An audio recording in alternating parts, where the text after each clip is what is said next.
Hello everyone, welcome to break time classes. इस video में हम कंप्लीट जीव विज्ञान कवर करेंगे। इसमें वनस्पति विज्ञान और जीव विज्ञान दोनों शामिल है। जो लूसेंट वाली बुक है जिसमें जीव विज्ञान दिया हुआ है वो पूरा कंपाइलेशन मैंने शॉर्ट वीडियो में ये तैयार किया है, शॉर्ट नोट्स की तरह से। और ये आने वाले यूपी पीसीएस के एग्जाम के लिए और लेखपाल के लिए काफ़ी इंपॉर्टेंट है। आपने देखा होगा कि साइंस के क्वेश्चन जितने आते हैं लगभग इनसे कवर हो जाते हैं। तो चलिए शुरू करते हैं।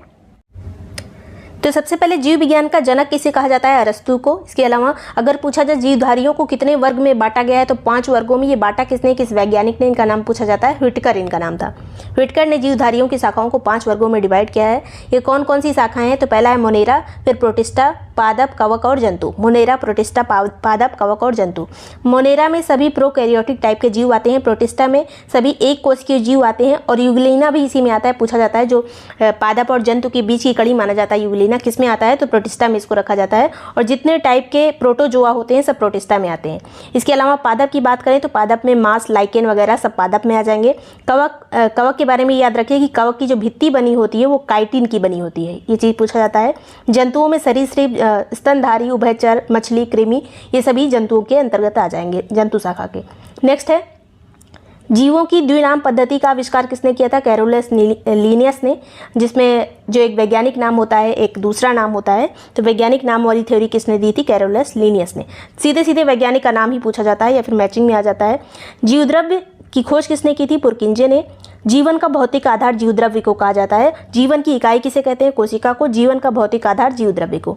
जीवद्रव्य में क्या क्या चीज़ें होती हैं? तो सबसे ज़्यादा परसेंटेज होता है ऑक्सीजन का 76%, कार्बन होता है इसमें 10%, हाइड्रोजन और नाइट्रोजन होता है। यहाँ पे सबसे ज़्यादा वाला परसेंटेज याद रखना है, ऑक्सीजन का परसेंटेज 76।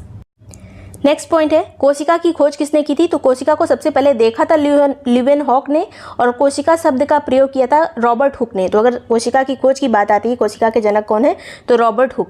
सबसे छोटी कोशिका कौन सी होती है? तो माइकोप्लाज्म गैलेप्सेप्टिकमा, इसको प्रोनाउंस अच्छे से कर लीजिएगा। ये सबसे छोटी कोशिका मानी जाती है जो कि एक जीवाणु है। सबसे बड़ी कोशिका शुतुरमुर्ग का अंडा होता है। कोशिका में क्या क्या चीज़ें होती हैं? तो जल होता है 70 to 90%, प्रोटीन होता है 10 to 15%, कार्बोहाइड्रेट 3%, लिपिड 2%। सबसे ज़्यादा जल होता है 70 to 19%, जल की मात्रा पूछी जाती है। नेक्स्ट है प्रोकैरियोटिक और यूकैरियोटिक क्या होता है? तो कोशिका भित्ति जो प्रोकैरियोटिक की होती है, इसमें दोनों में डिफरेंस देख लेते हैं। प्रोकैरियोटिक की कोशिका भित्ति प्रोटीन और कार्बोहाइड्रेट की बनी होती है। यूकैरियोटिक की कोशिका भित्ति सेलुलोज की बनी होती है। प्रोकैरियोटिक में माइटोकॉन्ड्रिया नहीं होता है, यूकैरियोटिक में होता है। प्रोकैरियोटिक में काफ़ी चीज़ें नहीं होती हैं, याद रखिएगा। यूकैरियोटिक में सब कुछ होता है। इसमें माइटोकॉन्ड्रिया भी नहीं होता है। प्रोकैरियोटिक में काल्जिकॉय भी नहीं होता है। केंद्रिका, लिंग प्रजनन, लाइसोसोम, सेंट्रियोल कुछ नहीं होता है। और यहाँ पे यूकैरियोटिक में सभी चीज़ें होती हैं। नेक्स्ट है यहाँ पे एक चीज़ याद रखिएगा, जो सेलुलोज से बनी हुई कोशिका भित्ति होती है ये केवल पादप में पाई जाती है, जंतुओं में पाई नहीं जाती है। तो आगे देखेंगे अभी कोशिका भित्ति क्या होता है। तो ये केवल पादप कोशिका में होती है कोशिका भित्ति। कोशिका झिल्ली किसे कहते हैं? कोशिका झिल्ली किसकी बनी होती है? तो लिपिड की बनी होती है। प्रोटीन और कार्बोहाइड्रेट इस लिपिड में शामिल होता है। पूछा जाए अगर कोशिका भित्ति में क्या क्या चीज़ें शामिल होती हैं जिससे ये बनी होती है, जो लिपिड होता है किस चीज़ का बना होता है? प्रोटीन और कार्बोहाइड्रेट का। इसके अलावा कुछ और शब्द हैं जैसे राइबोसोम, इसे प्रोटीन की फैक्ट्री कहा जाता है। माइटोकॉन्ड्रिया को पावर हाउस कहा जाता है या शक्ति केंद्र कहते हैं। गाल्जीकॉय को यातायात प्रबंधक कहा जाता है। लाइसोसोम को आत्मघाती थैली कहते हैं। जो भी हम अगर कोई थोड़ा बहुत भी हम पॉइजन ले लें, अगर थोड़ा बहुत जो जिससे हम मरते नहीं, वो इसी वजह से नहीं मरते हैं, लाइसोसोम की वजह से। अगर थोड़ा बहुत चला जाए अंदर, ये नहीं कि पूरा सीसी उड़ेल लिया। नेक्स्ट है केंद्र की खोज किसने की थी? रॉबर्ट ब्राउन ने। नेक्स्ट पॉइंट है यहाँ पे लवक कितने प्रकार के होते हैं? लवक 3 प्रकार के होते हैं। एक हरित लवक, दूसरा अवर्णीय लवक, तीसरा वर्णीय लवक। हरित लवक जो होता है, जो हरे रंग का होता है, इसे रसोई घर कहते हैं। पौधे का रसोई घर हरित लवक को कहते हैं। अवर्णीय लवक भूमिगत तनों और जड़ में पाया जाता है, अवर्णीय लवक। वर्णीय लवक जो पुष्प और बीज बने होते हैं उसमें वर्णीय लवक होता है, जो रंग बिरंगे फूल दिखते हैं। आगे बात करेंगे डीएनए की जो द्विगुणित संरचना है, ये किसने इसका आविष्कार किया था? तो वाटसन एंड क्रिक ने। किसने मतलब खोज की थी? वाटसन एंड क्रिक ने। यहाँ पे केंद्र की खोज किसने की थी? रॉबर्ट ब्राउन ने।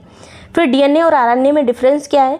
डीएनए का फुल फॉर्म है डीऑक्सीराइबोज न्यूक्लिक अम्ल, आरएनए का है राइबोज न्यूक्लिक अम्ल।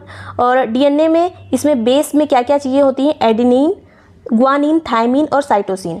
और ये जो आरएनए आता है इसमें बस यही थायमिन की जगह पे यूरेसिल आ जाता है, बाकी एडेनिन, ग्वानिन और साइटोसिन होता है। तो डीएनए में adenine, guanine, thymine, cytosine. RNA में थायमिन की जगह यूरेसिल आ जाएगा, बाकी चीज़ें वही रहेंगी। डीएनए जो होता है ये केंद्रक में होता है और आरएनए केंद्रक और कोशिका द्रव्य दोनों में होता है। अब पादप कोशिका और जंतु कोशिका में डिफरेंस क्या होता है? पादप कोशिका में कोशिका भित्ति पाई जाती है, जंतु कोशिका में नहीं पाई जाती है। पादप कोशिका में लवक भी पाया जाता है, जंतु कोशिका में नहीं पाया जाता। जो रंग बिरंगे पौधे दिखते हैं ये लवक की वजह से दिखते हैं। तारक काय इसमें नहीं होता है, पादप कोशिका में तारक काय नहीं होता है, जंतु कोशिका में होता है। तो जंतु कोशिका में एक ही चीज़ एक्स्ट्रा है जो होती है तारक काय, बाकी चीज़ें जंतु कोशिका में नहीं है, सभी पादप कोशिका में ही है। रिक्तिका जो है पादप कोशिका की बड़ी होती है, जंतु कोशिका की छोटी होती है, और इसकी जो कोशिकाएं होती हैं पादप कोशिका की वो आयताकार होती हैं, जंतु कोशिका की वृत्ताकार होती हैं। अब यहाँ पे कुछ और चीज़ देख लेते हैं। आरबीसी का जीवन काल कितना होता है? आरबीसी का जीवन काल 120 दिन। मरण होता है इसका प्लीहा का, तो आरबीसी का कब्रिस्तान किसे कहते हैं? प्लीहा को। डब्ल्यूबीसी का जीवन काल 13 से 20 दिन होता है, ये रंगहीन होती है। आरबीसी का रंग लाल होता है, डब्ल्यूबीसी का रंगहीन। और अगर पूछा जाए आपसे कि प्लाज्मा का रंग कैसा होता है, तो प्लाज्मा का रंग भी रंगहीन ही होता है, मतलब कोई रंग नहीं होता है। आरबीसी और डब्ल्यूबीसी में अनुपात कितना होता है? तो 600:1 का अनुपात होता है आरबीसी डब्ल्यूबीसी में।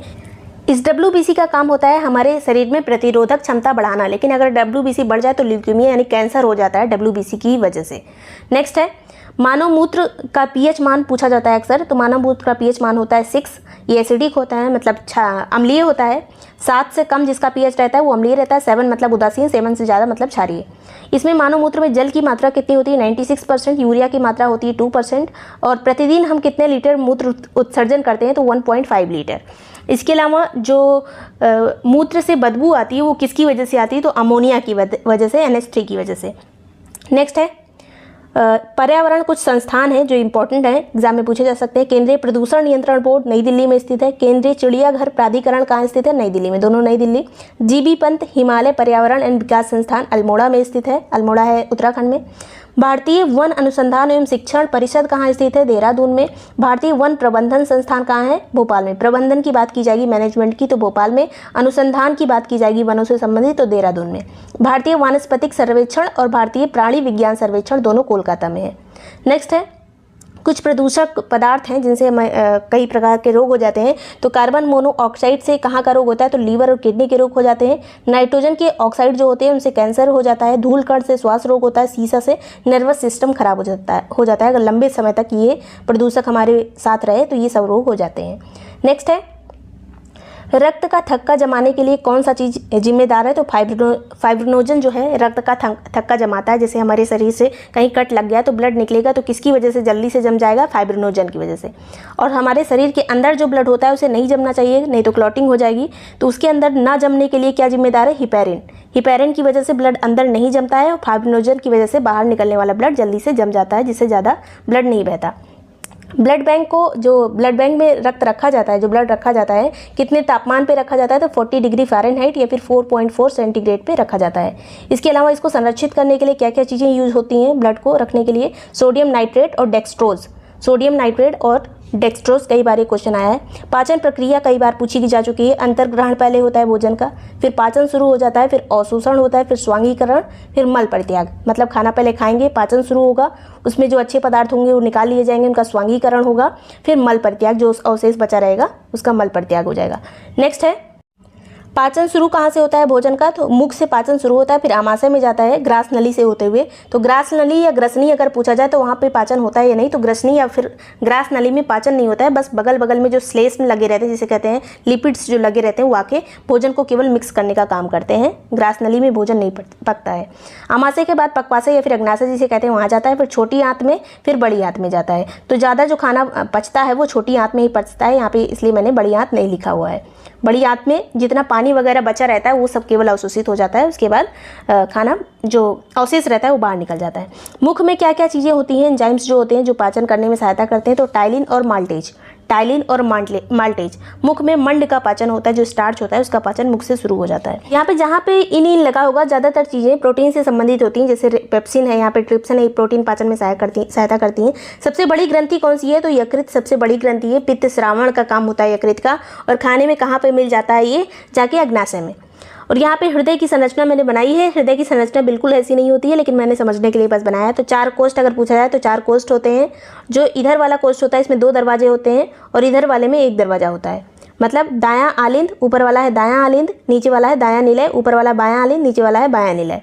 दायां आलिंद और दायां निलय के बीच में 2 दरवाजे होते हैं। बायां आलिंद और बाएं निलय के बीच में 1 दरवाजा होता है। अगर पूछा जाए जो सिरा है उसमें अशुद्ध रक्त बहता है, धमनी में शुद्ध रक्त बहता है।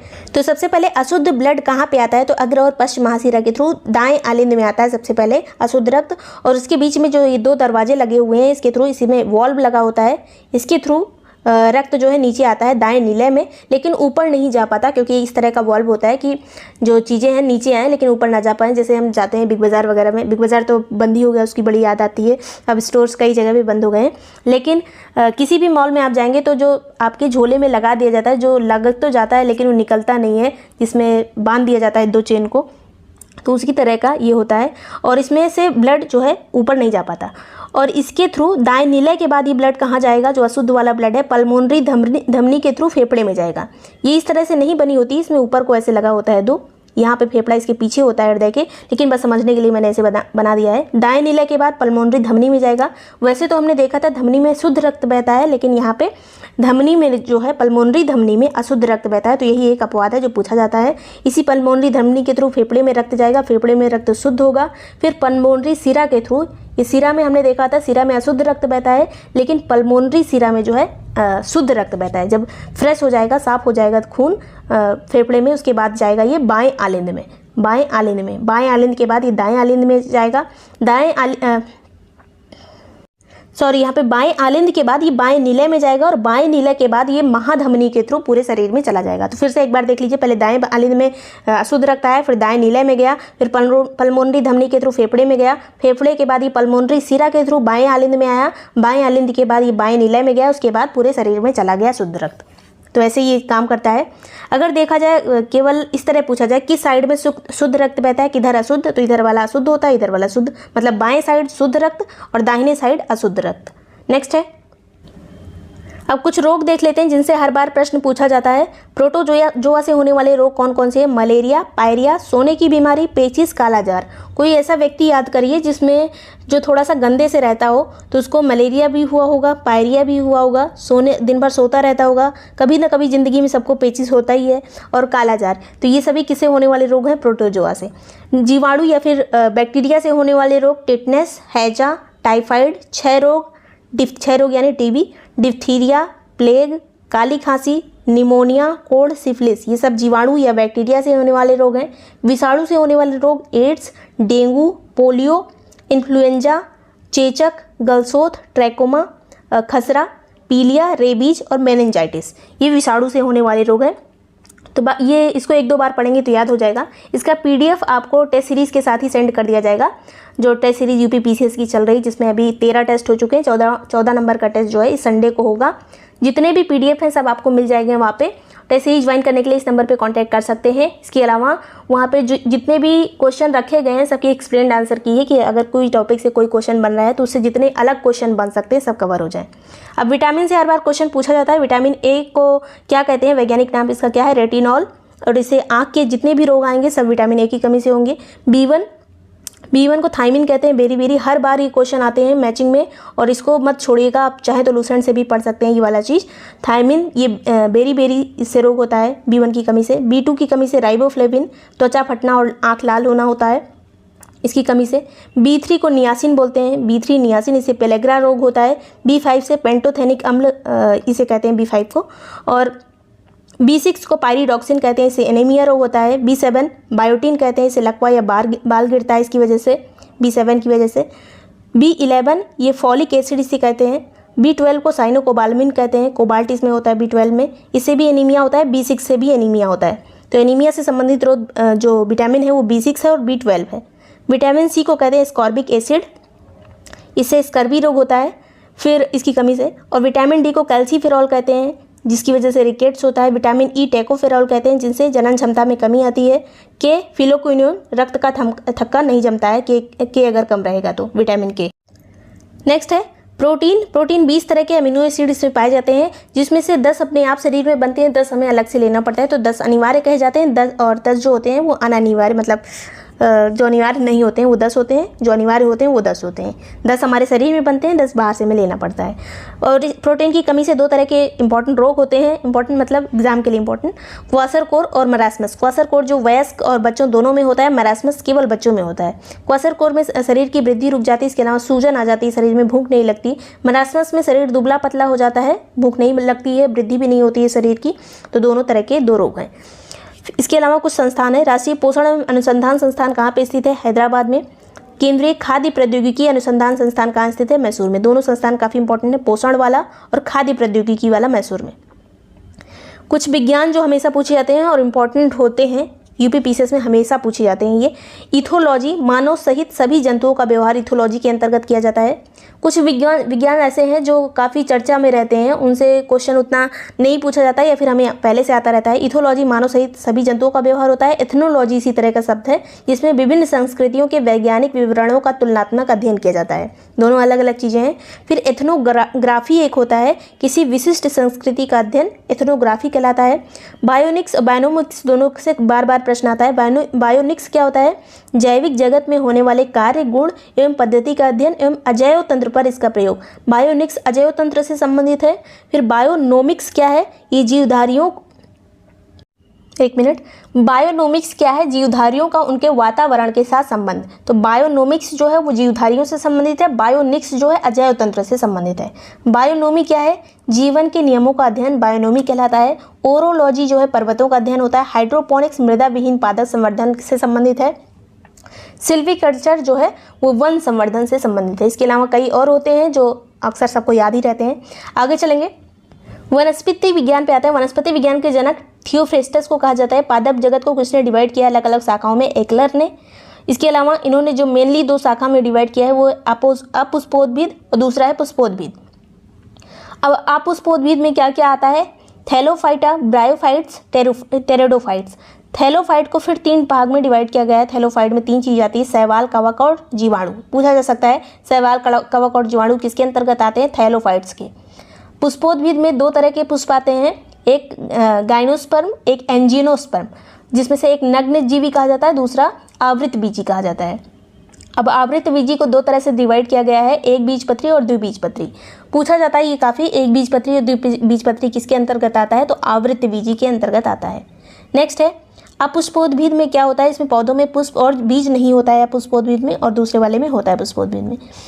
अब पहला जो है थैलोफाइट के बारे में पढ़ लेते हैं। थैलोफाइट यह वनस्पति विज्ञान का सबसे बड़ा समूह होता है। इस समूह के पौधे जो हैं थैलस होते हैं, मतलब मोटे ताजे सुखाए पौधे होते हैं, जिसमें जड़, तना, पत्ती विभक्त नहीं होते, एक ही तरह दिखते हैं। जो स्थूल टाइप के पौधे होते हैं, आपने देखा होगा कोई नीचे से मोटे से पौधे होते हैं, उन्हीं कहते हैं थैलस पौधे।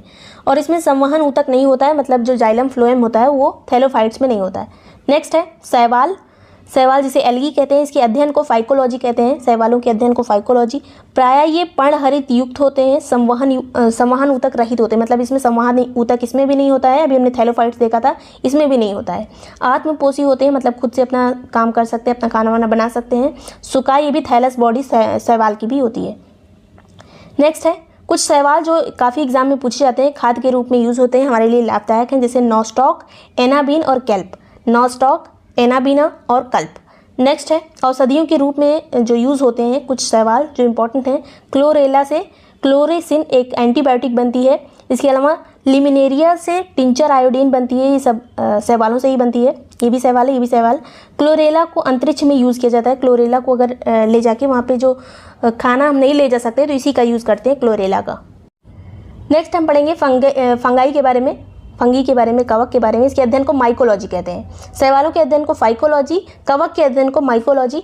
और ये भी पर्णहरित, इसमें पर्णहरित रहित होता है, मतलब पर्णहरित नहीं होता। रहित का मतलब मैं बचपन में समझती थी, रहित मतलब रहता है, लेकिन पर्णरहित का मतलब होता है नहीं रहता है। पर इसमें भी क्लोरोफिल नहीं रहता है, संवहन विहीन होता है ये, मतलब संवहन ऊतक इसमें भी नहीं होता है अभी तक जितना पढ़ा हमने। किसी में भी जाइलम फ्लोएम नहीं होता है। कवक को में संचित भोजन ग्लाइकोजन के रूप में रहता है। कवक में जो भोजन रहता है किसके रूप में रहता है? ग्लाइकोजन के रूप में। कोशिका भित्ति किसकी बनी रहती है? काफ़ी इंपॉर्टेंट है, काइटिन की बनी होती है, जो हमने पहले भी देखा था वनस्पति विज्ञान वाले में। मशरूम एक तरह का कवक है, अगर डायरेक्टली पूछ लिया जाए तो। कवक से होने वाले कुछ रोग, सरसों का सफ़ेद रस्ट रोग जो है कवक से होता है। गेहूं का किट्टू रोग भी इसी से होता है, रस्ट ऑफ व्हीट। गन्ने का लाल अक्षय या रेड रॉट रोग जो होता है कवक की वजह से होता है। आलू का अंगमारी रोग किसकी वजह से होता है? कवक की वजह से। मूंगफली का मस्सा रोग, ये भी पूछा जा सकता है मस्सा रोग किससे संबंधित है? मूंगफली से। या फिर रेड टॉट किससे संबंधित है? गन्ने से। ये सब कवक वाले रोग हैं। Brown leaf spot of rice किसकी वजह से होता है? कवक से। नेक्स्ट है लाइकेन के बारे में। लाइकेन जो है शैवाल और कवक दोनों से मिलकर बने होते हैं, जिसमें कवक का काम होता है जल और खनिज विटामिन को ऊपर तक ले जाना, पत्तियों तक, मतलब उसका जो हरा वाला पार्ट होता है उसकी तरफ। शैवाल जो होते हैं इनका काम होता है प्रकाश संश्लेषण करना। दोनों जो है एक सहजीवी संबंध के साथ मतलब आपस में मिलजुल के रहते हैं, इससे बने रहते हैं लाइकेन पूरा। आगे चलते हैं। पौधों पे उगने वाले जो लाइकेन होते हैं उन्हें क्या कहा जाता है? तो कोर्टिकोल्स। अपने पौधों पे, पेड़ों पे आपने लाइकेन टाइप का चीज़ देखा होगा हरा हरा, तो उसे क्या कहते हैं? कोर्टिकोल्स। कुछ लाइकेन्स का यूज़ भी होता है, जैसे लोबेरिया, इरवेनिया, इमेनिला, इनसे क्या बनाया जाता है? इत्र या परफ्यूम बनाते हैं। परमेलिया सेक्सटिसिस के से मिर्गी की दवा बनती है। आगे चलेंगे, कुछ जीवाणुओं के बारे में देख लेते हैं। जीवाणु की खोज किसने की थी? ल्यूएनहॉक ने। जीवाणु नाम किसने दिया था? एहरेनबर्ग ने। खोज अगर ज़्यादा पूछा जाता है, ल्यूएनहॉक ने खोज की थी। रेबीज की टीका की खोज लुई पास्चर ने की थी। दूध का जो पौष्टिकीकरण है इसकी खोज लुई पास्चर ने की थी। इसके अलावा दूध का जो पौष्टिकीकरण होता है कैसे होता है? तो लो टेम्परेचर पे या तो दूध को 62.8 डिग्री सेंटीग्रेड पर 30 मिनट तक गर्म किया जाए तब हो जाएगा, या फिर हाई टेम्परेचर पे दूध को 71.7 डिग्री सेंटीग्रेड पर 15 मिनट तक गर्म किया जाए। ये आपको हो सकता है किसी वेबसाइट पर दूसरा भी मिल सकता है इसके अलावा, लेकिन लगभग जो स्टैंडर्ड है यही रहता है पौष्टिकीकरण में। नेक्स्ट है, पौधों की जड़ों में क्या क्या रहता है जिसकी वजह से नाइट्रोजन स्थिरीकरण होता है? तो राइजोबियम और ब्रैडी राइजोबियम। राइजोबियम जो है नाइट्रोजन स्थिरीकरण का इससे होता है। मृदा में कुछ जीवाणु होते हैं जो नाइट्रोजन स्थिरीकरण करते हैं, वो कौन कौन से हैं? एजोटोबैक्टर, एजोस्पाइरिलम, क्लोस्ट्रोडियम, ये तीनों चीज़ें रहती हैं मृदा में, जीवाणु होते हैं। ये सभी एग्जाम में पूछे जाते हैं काफ़ी। ये वाला जो एजोटोबैक्टर है ये काफ़ी एग्जाम में पूछा भी जा चुका है। कोल्ड स्टोरेज का टेम्परेचर कितना होना चाहिए? तो -10 डिग्री सेंटीग्रेड से -18 डिग्री सेंटीग्रेड। ब्रायोफाइटा क्या होते हैं? तो सबसे सरल स्थलीय पौधों का समूह ब्रायोफाइटा कहलाता है। सबसे बड़ा समूह भी हमने देखा था थैलोफाइट्स होता है। ब्रायोफाइट जो है सबसे सरल समूह होता है। संवहन ऊतक का इसमें भी अभाव होता है। इस समुदाय को वनस्पति जगत का एम्फीबिया कहते हैं। पूछा जा सकता है डायरेक्टली, वनस्पति जगत का एम्फीबिया किसे कहते हैं? तो ब्रायोफाइट्स को। मृदा अपरदन को ये रोकते हैं और इसका एग्जाम्पल है स्फिग्नस मॉस, जो ब्रायोफाइट्स का जो एग्जाम्पल है आप इसको दे सकते हैं। ये केवल यही एग्जाम्पल मैंने क्यों लिखा? क्योंकि ये इंपॉर्टेंट है, एग्जाम में पूछा जा सकता है, पहले भी पूछा जा चुका होगा। टेरिडोफाइटा क्या होता है? तो इस समूह के पौधे नमी छायादार स्थानों, जंगलों एवं पहाड़ों पर पाए जाते हैं। टेरिडोफाइटा, इसमें जड़, तना, पत्ती, सब चीज़ जो बड़े बड़े पेड़ होते हैं वो टेरिडोफाइटा के अंतर्गत आते हैं। जनन क्रिया इसमें बीजाणुओं के द्वारा होती है। संवहन ऊतक पूर्ण विकसित होते हैं टेरिडोफाइटा में। जाइलम फ्लोएम पूरी तरह पाए जाते हैं। अब देखते हैं यहाँ पे एक बीजपत्री और द्विबीजपत्री क्या है? तो लहसुन, प्याज, सुपारी, ताड़, नारियल, खजूर, गेहूँ, मक्का, बांस, गन्ना, चावल, ज्वार, बाजरा, जौ, जई, ये सभी एक बीजपत्री के अंतर्गत आते हैं, जिसमें लहसुन और प्याज लिलिएसी कुल के अंतर्गत आता है। सुपारी, ताल, नारियल, खजूर पाल्मी कुल के अंतर्गत आता है। और जितनी तरह के भी ग्रेन्स हैं या फिर बांस, गन्ना, चावल, ये सभी चीज़ किसके अंतर्गत? ग्रेमिनेसी के अंतर्गत आता है। आगे द्विबीजपत्री में क्या क्या आएगा? तो मूली, सलजम, सरसों, कपास, भिंडी, गुड़हल, ये द्विबीजपत्री में आता है, जिसमें मूली, सलजम, सरसों को क्रूसीफेरी कहते हैं। कपास, भिंडी, गुड़हल वगैरह को मालवेसी कहते हैं। कोई चीज़ अगर ना याद रहे एग्जाम में तो कोई दिक्कत वाली बात नहीं है। जो ज़्यादा पॉपुलर रहता है साइंस में वही चीज़ पूछी जाती है, बस उसमें गड़बड़ी ना हो। नेक्स्ट है टमाटर, सेब, बादाम, नाशपाती, खीर, ककड़ी, परवल, करेला और जितनी तरह के दलहन होते हैं, अशोक, बबूल, छुई मुई, कत्था, मिर्च, बैगन, आलू आदि, ये सभी किस में आएंगे? द्विबीजपत्री में। फिर से देख लीजिए, टमाटर, सेब, बादाम, नाशपाती, खीर, ककड़ी, परवल, करेला, सभी दलहन, अशोक, बबूल, छुई मुई, कत्था, मिर्च, बैगन, आलू, सब किस में? द्विबीजपत्री में। अगला है मूसला जड़ों का रूपांतर। तो मतलब गाजर, सलजम, चुकंदर, मूली, ये जो हम खाते हैं ये जड़ के रूप में खाते हैं। गाजर, सलजम, चुकंदर, मूली। तनों का रूपांतरण क्या होता है? आलू, बंडा, केसर, प्याज, हल्दी, अदरक जो है ये तनों का रूपांतरण है, तने के रूप में हम इसे ग्रहण करते हैं। नेक्स्ट है जाइलम क्या होता है? जाइलम एक संवहनी ऊतक होता है जो जल और खनिज लवण का संवहन करता है, यांत्रिक दृढ़ता प्रदान करता है पेड़ को। अब डेंड्रोक्रोनोलॉजी क्या होता है? तो जाइलम ऊतक को गिनकर जो पौधे की आयु की गणना की जाती है उसे डेंड्रोक्रोनोलॉजी कहते हैं, जो गोला गोला बन जाता है काटने के बाद। फ्लोएम क्या होता है? तो ये पत्तियों द्वारा बनाए गए भोजन को पौधे के अन्य भाग तक पहुंचाने का काम होता है फ्लोएम का। जाइलम का काम होता था खनिज लवण और पानी को ले जाके ऊपर तक पत्तियों तक पहुंचाना। फ्लोएम का काम है पत्तियों ने जो भोजन बनाया है उसको पौधे के अन्य भाग में पहुंचाना। अब प्रकाश संश्लेषण क्या होता है? प्रकाश संश्लेषण में 2 चीज़ें शामिल होती हैं, कार्बन डाइऑक्साइड, दूसरा पानी। 6 अणु जो होते हैं कार्बन डाइऑक्साइड के और 12 अणु जल के प्रकाश की उपस्थिति में और क्लोरोफिल की उपस्थिति में ग्लूकोज का निर्माण करते हैं C6H12O6। और इसमें 6 अणु पानी के बनते हैं, जल के 6 अणु और 6 अणु ऑक्सीजन के। तो कभी कभी इस जो इक्वेशन है इससे भी प्रश्न पूछ लिया जाता है कि जो रिलीज होता है उसमें कितने अणु जल के बनते हैं, तो 6 अणु, ऑक्सीजन के भी 6 अणु, पहले कार्बन डाइऑक्साइड के भी 6 अणु होने चाहिए, बस जब बनाते टाइम 12 अणु पानी के होने चाहिए। आगे चलेंगे। पत्तियां जो जल को ग्रहण करती हैं वो किस विधि के द्वारा ग्रहण करती हैं, तो परासरण विधि के द्वारा। और वायुमंडल से जो कार्बन डाइऑक्साइड लेती हैं वो किस विधि के द्वारा, विसरण विधि के द्वारा। तो ये दोनों चीज़ इंपॉर्टेंट है। क्लोरोफिल पत्तियों के हरे रंग का वर्णक होता है, क्लोरोफिल की वजह से पत्तियों का रंग हरा होता है। क्लोरोफिल इसमें कितने टाइप के होते हैं, तो 4 घटक होते हैं क्लोरोफिल के, chlorophyll A, chlorophyll B, carotene और जेंथोफिल। जिसमें हरा रंग किसके कारण होता है, क्लोरोफिल ए और क्लोरोफिल बी। नेक्स्ट है क्लोरोफिल के केंद्र में क्या चीज़ पाया जाता है, तो मैग्नीशियम। ये काफ़ी बार प्रश्न पूछा जा चुका है। क्लोरोफिल में क्या चीज़ पाया जाता है, मैग्नीशियम। क्लोरोफिल प्रकाश में किस रंग को ग्रहण करता है प्रकाश से, तो बैगनी, नीला और लाल रंग को ग्रहण करता है क्लोरोफिल, जिससे भोजन बनाने में सहायता मिलती है। प्रकाश संश्लेषण की क्रिया कैसे होती है, तो अपचयन यानी ऑक्सीडेशन और अपचयन यानी रिडक्शन की वजह से होती है। इसमें 2 तरह की क्रियाएं होती हैं, ऑक्सीडेशन और रिडक्शन। जिसमें जल का जो है ऑक्सीडेशन होता है ऑक्सीजन में और कार्बन डाइऑक्साइड का रिडक्शन होता है ग्लूकोज में। कार्बन डाइऑक्साइड का रिडक्शन होकर ग्लूकोज बनता है और जल का ऑक्सीडेशन होकर ऑक्सीजन बनता है। प्रकाश संश्लेषण की 2 अवस्थाएं होती है, एक प्रकाश रासायनिक क्रिया जिसमें ये क्लोरोफिल के ग्रेना में होती है, जिसे हिल रिएक्शन भी कहते हैं। इसमें जल का अपघटन होकर हाइड्रोजन आयन और नाइट्रोजन इलेक्ट्रॉन आयन बनते हैं।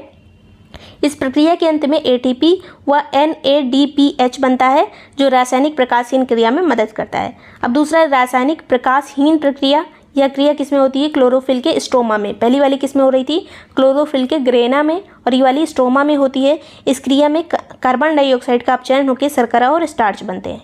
इसमें कार्बन डाइऑक्साइड का अपचयन होकर क्या बनता है, शर्करा और स्टार्च। नेक्स्ट है पादप हार्मोन्स, जिनसे हर बार प्रश्न आता है कि इनमें से कौन सा पादप हार्मोन है, तो पादप हार्मोन यहाँ पे सभी मैंने लिख दिए हैं। ऑक्सिन, जिसकी वजह से पौधे का जो ऊपरी हिस्सा होता है उसमें वृद्धि होती है। जिब्रेलिन्स का काम होता है बौने पौधों को लंबा करने में और फूल बनाने में मदद करता है जिब्रेलिन्स। बस सीधे सीधे यही प्रश्न पूछा जाता है कि जिब्रेलिन्स जो है पादप हार्मोन है या फिर नहीं। साइटोकाइनिन भी पादप हार्मोन है। ये ऑक्सिन के साथ मिलकर जीर्णता को रोकता है, मतलब दुर्बलता खत्म करता है पौधे की। फिर आता है एब्सिसिक एसिड, जो पुष्पन में मदद करता है पुष्प निकालने में। एथिलीन फलों को पकाने में यूजफुल होता है, मादा पुष्पों की संख्या में वृद्धि करता है। फ्लोरीजेंस, ये फूल खिलाने वाला हार्मोन कहा जाता है इसको, फ्लोरीजेंस को। ट्राउमेटिन, ये पौधों के जख्म भरने में मदद करता है, ट्राउमेटिन। अब कुछ रोग हैं और किस तत्व की कमी से होते हैं, तो ये पूछा जा सकता है।